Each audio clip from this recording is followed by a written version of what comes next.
Ethereum की 10th anniversary पर Vitalik Buterin ने लॉन्च की अपनी पहली एनएफटी। मेलानिया ट्रंप की लेटेस्ट एनएफटी पर नासा ने जताई आपत्ति। एक्ट्रेस तापसी पन्नू ने लॉन्च किया अपना एनएफटी प्लेटफॉर्म।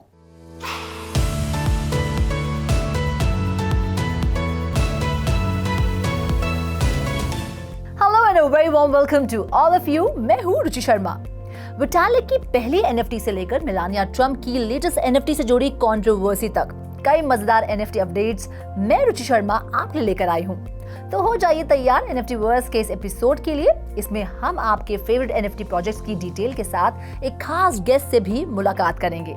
लेकिन सबसे पहले जानते हैं पिछले हफ्ते कैसा रहा एनएफटी मार्केट का हाल। क्रिप्टो स्लैम के डेटा के मुताबिक लगातार दूसरे हफ्ते एनएफटी मार्केट में गिरावट दर्ज की गई है। पिछले हफ्ते एनएफटी सेल्स वॉल्यूम 23.88% गिरकर $108 मिलियन पर रही। एनएफटी सेल्स में सबसे ऊपर रहने वाली इथेरियम एनएफटीज की ट्रेडिंग सेल्स वॉल्यूम में 11% की गिरावट देखी गई। इथेरियम पिछले हफ्ते सिर्फ $70 मिलियन सेल ही बटोर पाई। तो वहीं दूसरे पायदान पर कायम बिटकॉइन एनएफटी सेल्स पिछले 7 दिनों में 76% गिरकर $7 मिलियन पर रही। तीसरे पायदान पर थी सोलाना एनएफटीज जिसने 21% की गिरावट के साथ $6 मिलियन की सेल्स दर्ज की।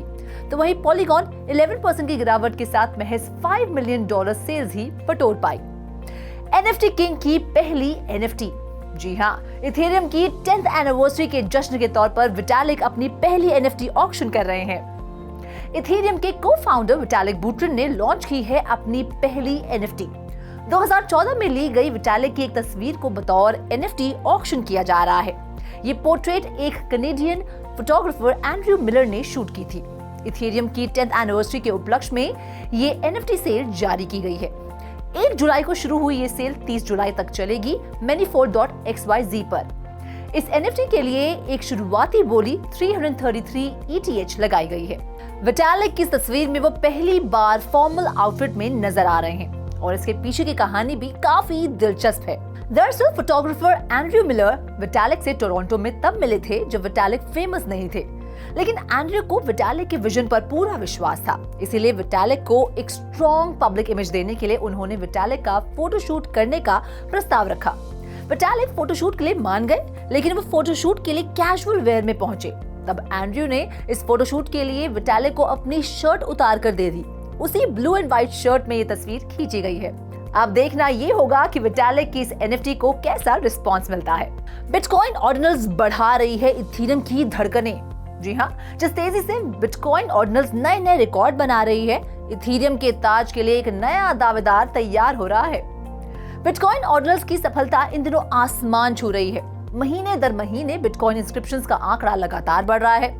जुलाई में अब तक बिटकॉइन ऑर्डिनल्स इंस्क्रिप्शन की वॉल्यूम 3.6 मिलियन तक पहुंच गई है और उम्मीद है कि इस महीने के अंत तक ये आंकड़ा 19 मिलियन तक पहुंच जाएगा।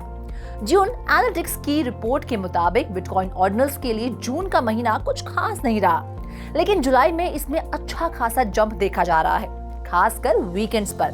सैटरडे जुलाई 8 को 350,524 डेली इंस्क्रिप्शंस दर्ज किए गए और संडे यानी 9 जुलाई को यह आंकड़ा बढ़कर 385,920 तक पहुंच गया। ऐसा ही ट्रेंड इसके अगले वीकेंड यानी 16 जुलाई को भी देखा गया, जब बिटकॉइन डेली इंस्क्रिप्शन का आंकड़ा मामूली गिरावट के साथ 385,604 पर देखा गया। वैसे आपको बता दें कि बिटकॉइन की डेली इंस्क्रिप्शंस वॉल्यूम ने इसी साल में 7 को 400,091 के आंकड़े के साथ रिकॉर्ड हाई छुआ था। इस पर और ज्यादा जानकारी के लिए रुक करते हैं हमारे स्पेशल गेस्ट मिस्टर केवल मेहता का। एनएफटी की करंट मार्केट सिचुएशन कैसी है और एनएफटी मार्केट कब रिकवर करेगी? The NFT non-fungible token market, it has experienced tremendous growth and popularity in the recent years. And I feel that the global NFT market has seen an exponential surge with artists, creators, and investors, showing a lot of interest in it. And I've also seen several high-profile NFT sales, and that has, I think, garnered significant attention of a lot of people in NFTs. Though the market has also faced a lot of criticism because it has also some concerns about the environmental impact due to the energy consumption associated with blockchain. but it's true that it has also opened up new avenues for artists to reach a global audience, allowing for direct interaction with collectors without relying on intermediaries. Nevertheless, the global NFT market, it presents exciting possibilities for creators, collectors, and investors, but it still continues to evolve and reshape the way we perceive and transact with digital assets. While what I feel about India is that India is still on the brink of accepting such assets. There are still people who, are scared of investing in the stock markets also because of the high risk and volatility. So I feel this is a very far-fetched game for India, for the people in India. I feel the youth and the Gen Z, supposing they are, a bit inclined towards it because they feel that there are a lot of opportunities that open up when you deal in such digital assets. So I feel that more 10 to 15 years it will take for India to accept such kind of assets as a real asset. Thank you so much हमसे बातचीत करने के लिए और अपना कीमती समय हमें देने के लिए। मेलानिया ट्रंप फिर हाजिर है एक नई एनएफटी लेकर, लेकिन उनकी इस एनएफटी पर नासा को है एतराज। क्यों और कैसे मेलानिया ने नासा को किया नाराज, चलिए देखते हैं। मेलानिया ट्रंप लेकर आई है एक नई एनएफटी कलेक्शन जो अपोलो 11 पर बेस्ड है। इस नई कलेक्शन के साथ उन्होंने फेडरल एजेंसी की इमेज यूसेज पॉलिसी को वायलेट किया है। Man on the moon title की इस एनएफटी में अपोलो प्रोग्राम 1969 की इमेज इस्तेमाल की गई है, जिसमें एस्ट्रोनॉट बज ऑल्ड्रिन चांद पर चल रहे हैं। $75 पर प्राइस की गई ये एनएफटी यूएसए मेमोरेबिलिया वेबसाइट पर लिस्टेड है। इस एनएफटी कलेक्शन को लिमिटेड एडिशन कलेक्टिबल के तौर पर ब्रांड किया गया है। इन एनएफटीज में एक स्पेशल ऑडियो भी लगाया गया है जो इनकी खरीदारी के बाद अनलॉक होगा। हालांकि नासा की इमेज पर आमतौर पर कॉपीराइट इशू नहीं होता, ये पब्लिक के लिए एजुकेशनल और इंफॉर्मेशनल पर्पसेस के लिए अवेलेबल होती हैं, लेकिन नासा इन्हें एनएफटी के तौर पर इस्तेमाल करने की इजाजत नहीं देता। बताया जा रहा है कि नासा मेलानिया पर कोई कानूनी कार्रवाई नहीं करना चाहता और शायद आपसी सहमति के साथ इसका हल निकाला जाएगा। एक लंबे ब्रेक के बाद कोई बॉलीवुड स्टार एनएफटी में अपनी किस्मत आजमा रहा है। तापसी ने अपना एनएफटी प्लेटफॉर्म लॉन्च करके ये जता दिया है कि उन्हें एनएफटी से खासी उम्मीदें हैं। अब तक तापसी की एनएफटी के बारे में कई अटकलें लगाई जा रही थी, लेकिन अब इन अटकलों पर फुल स्टॉप लग गया है क्योंकि तापसी ने अपना exclusive NFT platform tapsiclub.com launch कर दिया है और इसकी अनाउंसमेंट तापसी ने अपने सोशल मीडिया प्लेटफॉर्म पर एक दिलचस्प वीडियो के साथ की है।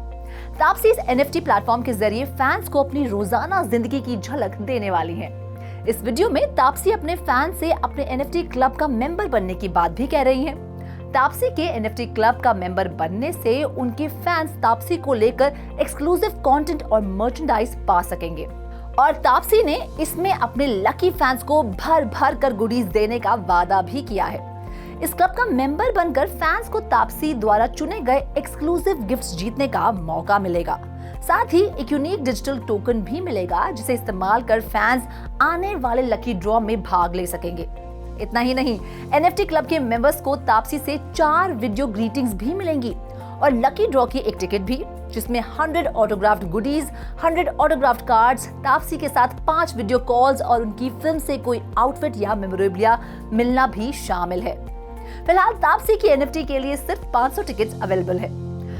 इतना सब कुछ मिल रहा है महज 3000 रुपए की इंट्रोडक्टरी प्राइस के एवज में मिलने वाली तापसी की एनएफटी क्लब की मेंबरशिप से।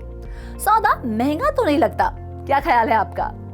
Well, that's all in this episode of NFTverse। वक्त आ गया है आपसे विदा लेने का, लेकिन NFT की दुनिया से ऐसी ही और मजेदार खबरें मैं रुचि शर्मा आपके लिए हर हफ्ते लाती रहूंगी।